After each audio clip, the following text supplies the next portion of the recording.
Olá, seja muito bem-vindo ao Enem à Vista, um videocast do Portal Metrópolis. Eu sou a Mariana Areias, vou te acompanhar até o final de semana das provas mais concorridas do Brasil, que acontecerão nos dias 13 e 20 de novembro. Aqui daremos dicas de como se preparar melhor, escolher o curso certo e o principal, como manter a calma. Eu sempre estarei acompanhada de um profissional e um aluno que está nessa jornada tão importante sobre futuro. Bom, e hoje eu estou aqui com a professora Luana Lourenço e com o Gustavo Souto, que é aluno do 3º ano, né, Gustavo? Isso aí. Sejam muito bem-vindos. Obrigada, muito obrigada. O nosso tema de hoje é principais erros cometidos pelos alunos durante a preparação. E eu já começo o nosso episódio perguntando para a professora quais são esses principais erros cometidos pelos alunos. Antes de mais nada, agradecer o público do Metrópolis. Acho que essas dicas são preciosas, elas são democráticas, elas atingem a todos. E eu, como uma professora de redação, primeiro vou falar de um aspecto geral, que é não se preparar com simulados. E existem várias plataformas que ofertam simulados gratuitos a esse público que está aí sedento pelo Enem. Então, treinar sobre o aspecto do fator tempo, isso é muito importante. Já vi vários candidatos e candidatos bons, muitas vezes se sabotarem por conta do tempo. Então, eu acho que é muito importante e não poderia deixar de falar da questão da redação, que é a menina dos olhos. Eu costumo dizer que a redação ela te leva ao céu, ela te leva ao inferno. Não tem meio termo por uma produção de texto. E entra nessa questão do tempo também. Vários alunos, muitas vezes alunos competentes que se prepararam, deixam de fazer a conclusão. Olha que erro, porque a conclusão te leva a 200 pontos. Então, isso é um fator muito sério. Então, não só a prova, as questões objetivas, mas a prova de redação ela também precisa ser treinada. Então, um dos maiores erros que eu vejo é o fator tempo, Mariana. A estrutura garante ao candidato uma certa segurança, mas também a apropriação de repertórios.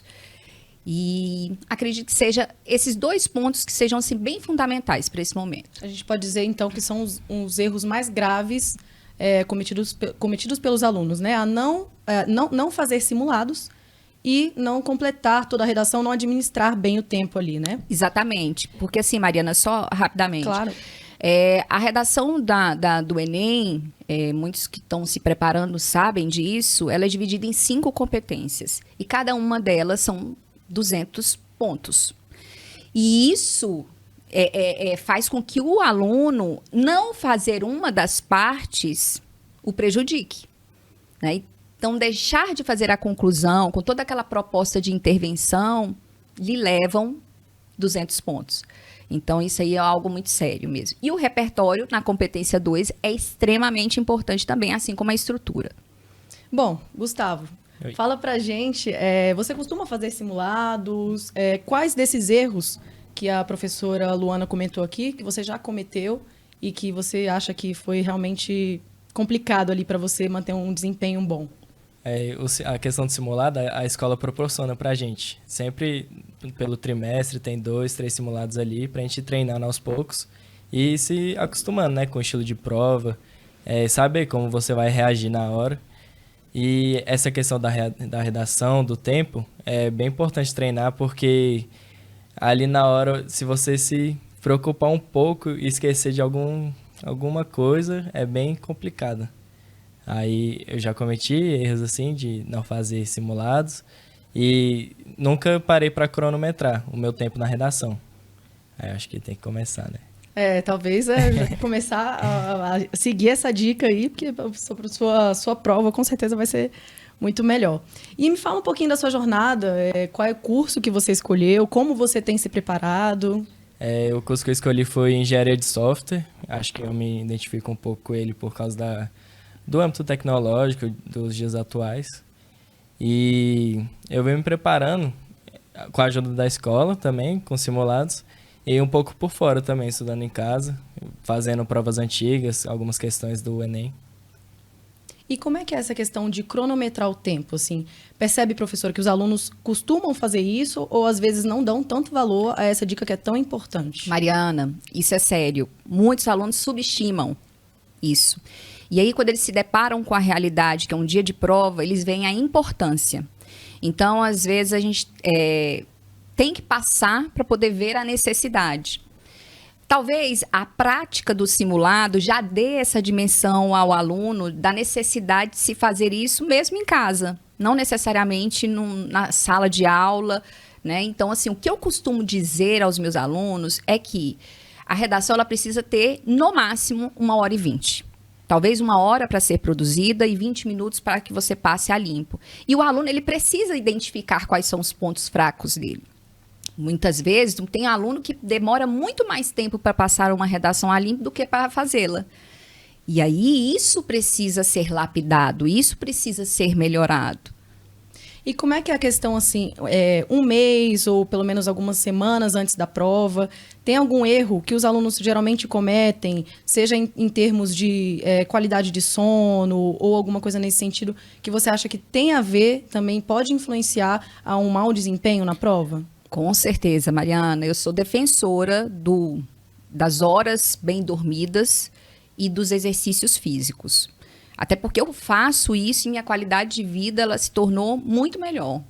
Então, o que eu defendo para os meus alunos é que eles possam ter uma qualidade de vida para que eles não possam se auto-sabotar no dia. Até sobre o aspecto da alimentação, Mariana. O que eu posso comer na semana de prova? O que eu posso comer no dia da prova? O que eu posso comer na véspera da prova? E o que eu posso lanchar durante a prova? Isso é muito sério. Existem relatos, né, de anos que eu estou aí na estrada, de alunos que muitas vezes comeu um salgadinho que não tinha costume durante a prova, deu uma dor de cabeça, uma enxaqueca, e isso tem relação. Com certeza, vários nutricionistas, médicos, eles vão ponderar sobre esse aspecto. Então, a preparação, ela não é só sobre o aspecto do conteúdo, a melhor produção de texto, ela é também sobre o aspecto fisiológico. E isso é muito, muito, muito, muito importante. Eu não acredito que o aluno possa fazer isso somente uma semana antes. Ele precisa fazer disso um hábito. E talvez a gente requer meses aí. Talvez uns 6 meses. Bom, agora é a hora do nosso quadro Dicas do Enem. Para você não deixar nenhum conteúdo importante para trás, vamos ver qual é a dica de hoje. Olá galera, eu sou o professor Rafael de Física e eu coloquei aqui os conteúdos que mais caem no Enem na área da Física. Não esqueça, eletrodinâmica, circuitos elétricos, geradores, receptores, resistores, Newton e suas aplicações. São aquelas questõezinhas de bloquinhos onde um vai empurrando o outro. E ondulatório, onde a gente entende literalmente como as ondas se comportam em seus fenômenos. E para a gente ir encerrando, eu acho que também vale a gente falar um pouco sobre rotina, né? Acredito que a rotina também seja uma dica importante para os alunos. Talvez não ter rotina também pode influenciar negativamente nos resultados da prova. O que você tem para falar para a gente sobre isso?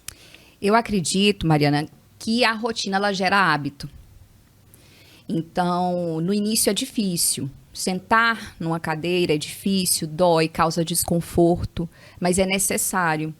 E se o aluno persistir, eu tenho certeza que ele vai conseguir fazer do dia dele um dia proveitoso. Quando ele começa a fazer um checklist do que ele precisa fazer. Quando ele cria um planejamento num dia anterior do que ele precisa fazer.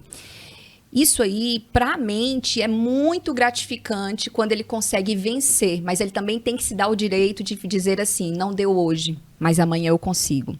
Então, o hábito, sem dúvida alguma, vem por meio da rotina.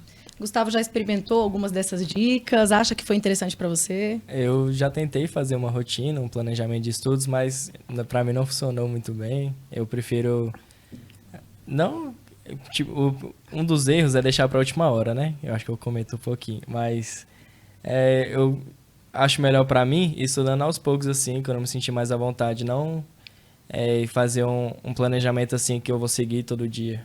Para mim não funciona muito bem, mas eu acho importante. Acaba que é isso também, né, professor? O aluno entender qual é o melhor resultado, como ele vai ter o melhor resultado, né? O que ele pode fazer para ele nessa preparação para ter um melhor resultado, né? É isso aí, Mariana. E assim, para encerrar, né, essa fala do Gustavo, junto com a sua, eu acho que o simulado, o aluno começa a se autodiagnosticar. Ele começa a saber quais são os seus pontos fracos e quais são os seus pontos fortes. E o Gustavo, talvez ele faça parte de um grupo que ele funciona dessa forma. E existem alunos que não funcionam assim, né? Então, realmente é essa coisa de se autoconhecer. Bom, o nosso bate-papo está chegando ao fim, mas na próxima semana a gente volta com mais um episódio do Enem à Vista, um videocast do Portal Metrópolis. Obrigada pela presença de vocês, obrigada pela companhia, obrigada professora, Gustavo. Boa sorte, Gustavo, obrigado. E boa sorte também para você que está nos assistindo.